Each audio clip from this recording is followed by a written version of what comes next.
साल 1500 ईस्वी दिल्ली की सत्ता पर सल्तनत हिंद का परचम लहरा रहा था, जिसका सुल्तान था इब्राहिम लोधी। और इधर गुजरात में बादशाह बहादुर शाह की अपनी सल्तनत कायम हो चुकी थी। इन्हीं राज्यों से गुजरते हुए बीच में पड़ता था मेवाड़।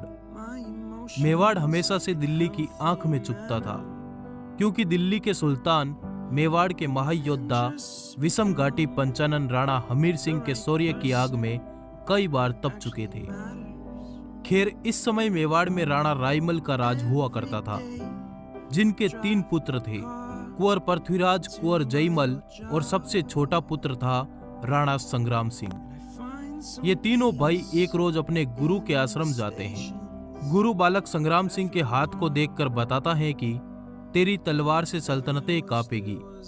जहां तेरा ध्वज लहराएगा वहां आसपास भी कोई शत्रु नहीं भटकेगा।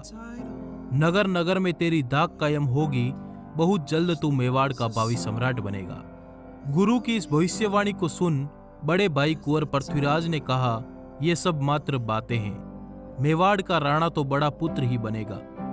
इस पर कुंवर संग्राम सिंह ने कहा, भाई साहब, जिसकी ताकत उसकी सत्ता।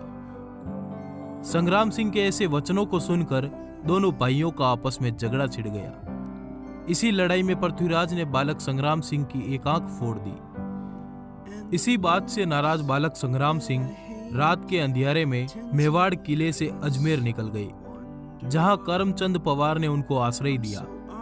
अजमेर में रहकर राणा ने कई युद्ध कलाओं में महारत हासिल की। तपस्या के ताप में तप कर बालक संग्राम सिंह सोना बन रहा था। बालक संग्राम सिंह अब युवा हो चला था।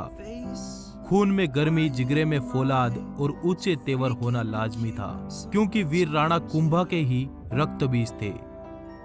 यही समय था जब संग्राम सिंह ने मेवाड़ धरा की सियासत को पलट कर रख दिया।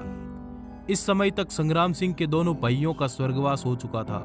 इसी के साथ सरदारों ने राणा संग्राम सिंह को राज्य का उत्तराधिकारी घोषित करते हुए उनका मेवाड़ की गद्दी पर राज तिलक कर दिया।